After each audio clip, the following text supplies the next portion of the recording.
गरीब आदिवासी और कहते हैं इनको कि मूल निवासी। कौन है ये लोग? ये वो लोग हैं जो नेचर और प्रकृति के पूजक हैं। ये वो लोग हैं जिनसे सारे समाज निकले हैं। ये वो लोग हैं जो आज हमारे पूर्वजों की जो धरोहर हैं वो वैसे ही समेट के रखे हुए हैं। और आज इनको कुछ लोग ज्ञान देते हैं, इन लोगों को ज्ञान देते हैं कि भाई ऐसे चलो वैसे चलो, तो लाख गुना अच्छे हैं ये आज के नई पीढ़ी से, नई कल्चर से, क्योंकि इनको पता है प्रकृति को कैसे बचाते हैं, इनको पता है वनों का कैसे संरक्षण करते हैं, इनको पता है देश दुनिया को कैसे संभाला जाता है। तो इनको जब नई चीज कोई ज्ञान लेके आती है तो ये उसका काउंटर करते हैं और बोलते हैं हमें ना सिखाओ, हमें ना पढ़ाओ, हम खुद में इतने परम ज्ञानी हैं कि हमने अब तक नेचर को संभाला है और तुमने क्या नेचर बनाई, तुमने तो सत्यानाश कर दिया दुनिया का। ऐसे ही लोगों से आज बात करेंगे और बात करके पूछेंगे। लगातार आप जंतर मंतर पे आ रहे हैं दूसरी तीसरी बार जी, क्या लड़ाई है आपकी? क्या ये व्यवस्था परिवर्तन की लड़ाई है कि सत्ता परिवर्तन की? नहीं, व्यवस्था परिवर्तन की लड़ाई है, सत्ता परिवर्तन की लड़ाई नहीं है। सत्ता परिवर्तन में तो विपक्ष में कांग्रेस है और सत्ता में बीजेपी, दोनों भाई भाई है। कांग्रेस बीजेपी भाई भाई, देश बेच के खाई मलाई, बस ऐसा ही है सर, ऐसा ही है जी, ऐसा ही है। ये क्या कह रहे हैं? मोटी बात क्या कह रहे हैं? इस देश में पक्ष और विपक्ष की कॉन्सेप्ट ही नहीं होनी चाहिए। इस देश में अलग अलग पक्ष होने चाहिए। आप समझ रहे हो मेरी बात को? पक्ष होगा विपक्ष होगा, क्यों कोई किसी का विरोधी क्यों बने? तू अलग बात कह रहा है, तू टमाटर है, वो भिंडी है, ये आलू है, वो सलजम है, सबका अलग अलग रूप है, सबकी क्वालिटी है, कोई किसी का विरोधी क्यों बने? ये कह रहे हैं। ये कह रहे हैं कि देश में पक्ष और विपक्ष से हटकर अलग अलग पक्ष होने चाहिए और सब पक्षों की सुननी चाहिए और सब पक्षों का मत रखना चाहिए। आगे क्या ये व्यवस्था परिवर्तन की लड़ाई है, तो क्या इसमें कैसे आगे ले जाएंगे आप? ये व्यवस्था परिवर्तन की लड़ाई है। इस व्यवस्था परिवर्तन को हम इसको आगे ले जाएंगे। अनुसूचित जनजाति क्षेत्र घोषित करेंगे संपूर्ण भारत राज्य क्षेत्र के लिए। है ही घोषित कर देंगे। क्या है अनुसूचित जनजाति और जाति का तो है ही है। जनगणना क्यों नहीं होती है? हाँ, अब आप सवाल उत्तर दीजिए कि जनगणना 1948 से जातिवार जनगणना क्यों नहीं होती है? यदि अनुसूचित जनजाति क्षेत्र घोषित होता है, क्योंकि अगर जाति जनगणना में पता लग जाएगा आपकी संख्या, तो फिर आपकी भागीदारी भी सुनिश्चित हो जाएगी। भागीदारी सुनिश्चित हो जाएगी। ये लोग जनगणना करवाते ही नहीं है, अपना निर्वाचन करवाते रहते हैं, आधार कार्ड जॉब कार्ड। ये चुनाव भी खत्म होना चाहिए। जी सर, चुनाव भी खत्म। क्या कह रहे हैं ये? देश के अंदर चुनाव क्या है मैं बता दूं, चुनाव और जुड़ाव में फर्क। चुनाव का मतलब होता है 20 आदमी खड़े हैं, एक आदमी निकाल लो। गलत तरीका है, सच में गलत तरीका है। एक आदमी क्यों? जुड़ाव होना चाहिए, इसमें से ज्यादा लोग निकाले जाने चाहिए। ऐसी व्यवस्था होनी चाहिए जहां एक ना निकाले।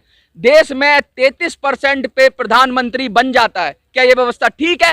ये व्यवस्था ठीक नहीं है। देश के अंदर 100% पे जो सबका मत ले वो प्रधानमंत्री होना चाहिए, नहीं तो उसको उतनी ही पावर देनी चाहिए जितने लोगों की वो नुमाइंदगी करता है। अगर उनको सबका राजा बना देंगे तो फिर ऐसा ही होगा, लोग परेशान होंगे, विपक्ष में बैठेंगे और चिल्लाएंगे कि भाई ये हमारा प्रधानमंत्री नहीं है, ये हमारा मुख्यमंत्री नहीं है। तो व्यवस्था गलत है, चुनाव की प्रक्रिया गलत है, जुड़ाव होना चाहिए। क्या कहेंगे आगे इस पर? जी, और क्या मुद्दे? लगातार आप आ ही रहे हो, तो चुनाव की बात करी, जुड़ाव की बात करी आपने, व्यवस्था परिवर्तन की बात करी। जी, सत्ता परिवर्तन में ज्यादा इंटरेस्ट नहीं है आपको? सत्ता परिवर्तन में सत्ता तो वो उन्हीं लोगों का है जो विपक्ष में है, जो कभी सांपनाथ कभी नागनाथ। बस जी, कभी सांपनाथ तो कभी नाकनाथ। हाँ, मतलब दोनों ही एक ही थाली के चट्टे बट्टे हैं। जी, एक ही थाली के चट्टे। क्या कह रहे हैं? एक पार्टी से निकलते हैं दूसरी पार्टी में घुस जाते हैं, दूसरी से निकलते हैं पहली में घुस जाते हैं। आदमी वही है, सिर्फ लेवल बदल लेते हैं। आदमी वही है, लेवल बदल रहा है। अब कई लोग कहाँ चले जाए कांग्रेस में, बीजेपी के देखो कि पत्ता साफ होने वाला है, तो धीरे धीरे कांग्रेस में आ चुके। अब 2 4 5 साल 10 साल चलेंगे, फिर धीरे धीरे बदल जाए। ये जो गहरी बात है, जब आप आदिवासी एक रहता है लेकिन वो अपना सिस्टम चोला बदल लेता है, चोला बदल लेता है। ये रंगे सियार है, रंगे सियार, समझ रहे हो? वो सियार रंग के अपने आप को शेर कहने लगता है। ये सारे नेता रंगे सियार हैं। ये जो लग रहे हैं इनको कहते हैं कि तुम्हें बुद्धि नहीं है। ये आदिवासी 10 गुना ज्यादा बुद्धिमान है आप लोगों से, जो जाके यहाँ पे ज्ञान पेल रहे हैं, जो देश को नरक में डाल रहे हैं, ऐसी व्यवस्था का नाश कर रहे हैं। वहां पर तो चुनाव हटाओ, सब कुछ हटाओ और कम से कम आदिवासियों के हाथ में ही देश दे दो। मैं तो कहता हूँ हाँ, उनका था तो दे दो। सही चलेगा, नेचर बची रहेगी, नेचर बचे रहेगा, सब कुछ प्रकृति बचेगी, जंगल जमीन सब बच जाएगा, जंगल जमीन सब खुश हो जाएंगे, सब खुश हो जाएंगे। ये कहना चाहते हैं ये। कहते हैं ये असली मालिक हैं इस देश के, और मालिक ही देश का भला कर सकता है। नौकर लाओगे, सेवक लाओगे, कहते हैं ना हमने सेवक बिठाया जनता में, जब सेवक बिठाते हो तो सेवक का काम क्या होता है, उस पर डंडा रखना पड़ता है वरना चोरी करेगा। नौकर सही से काम तभी करता है जब उसको ऊपर दंड का प्रावधान हो, लेकिन जो मालिक है उसे कोई दंड की जरूरत नहीं, वो तो मालिक है, वो तो स्वयंभू है। जो स्वयंभू है, गांधी जी ने जब ग्राम स्वराज की बात करी थी, गांधी जी ने जब बात करी थी कि जब गांधी जी ने ग्राम स्वराज की बात करी थी तो क्या कहा था कि गांव के निर्णय गांव के लोग बैठ के लेंगे, क्षेत्र के निर्णय क्षेत्र, यही तो स्वराज है, यही तो असली बात है।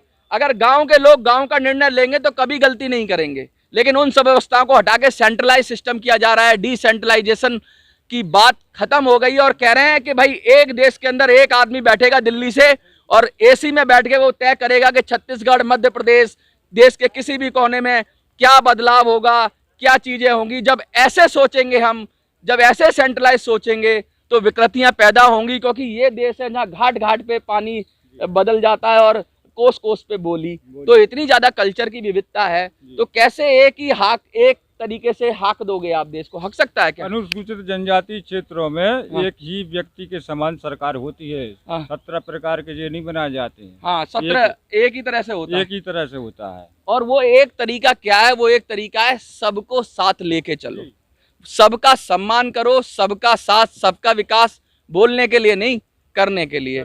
ये जो महिलाएं हैं ये शायद अपनी बात कह ना पाएं, लेकिन ये जंतर मंतर पे लगातार आ रही हैं, तीसरी, चौथी, पांचवी बार आ रही हैं, और ये कहने की कोशिश कर रही हैं कि ये जो व्यवस्था है, जो यूरोपियन व्यवस्था है, ये व्यवस्था ठीक नहीं है। यूरोपियन व्यवस्था ठीक नहीं है। जो हमारी आदिकाल से व्यवस्था थी, आदिकाल की व्यवस्था, जो आदिवासियों की व्यवस्था, आदिवासी लोगों की रूढ़ी प्रथा थी, वो जो कि तो लागू होना चाहिए। जो कह रहे हैं, जो जिसको ये रूढ़ी प्रथा कह रहे हैं, आप लोग रूढ़ी प्रथा कहते हो, दखियानूसी कहते हो, पुरानी चीजें कहते हो, वो कहीं बेहतर है इस मॉडर्न युग से। ये कहना चाह रहे हैं कि इनकी जो प्रथाएं हैं, इनकी जो संस्कृति है, वो 10 गुना बेहतर है, क्योंकि ये समाज को भी बचाते हैं, देश को भी बचाते हैं, भाईचारा भी कायम करते हैं, जात पात पे लड़ते नहीं हैं। और क्या क्या खूबियां हैं इनकी कि मैं तो गिनाऊंगा तो गिनते गिनते शायद आपको ये वीडियो बहुत बड़ा हो जाएगा, लेकिन मैं ये कहूंगा कि दुनिया को सीखना चाहिए तो पीछे मुड़ के आदिवासियों को देखो और इनसे सीखो कि कैसे मिलजुल कर आराम से, प्रेम से, भाईचारे से रहा जाता है। और नहीं रह सकते हो तो कम से कम इन्हीं को राजा बना दो, व्यवस्था इन्हीं के हाथ में कर दो, क्योंकि तुमसे तो चलेगी नहीं, लड़ मर जाओगे, तुम तो खत्म कर दोगे पूरी दुनिया को, यही रक्षा करेंगे। आपको क्या लगता है? देखते रहिए मिनी संसद।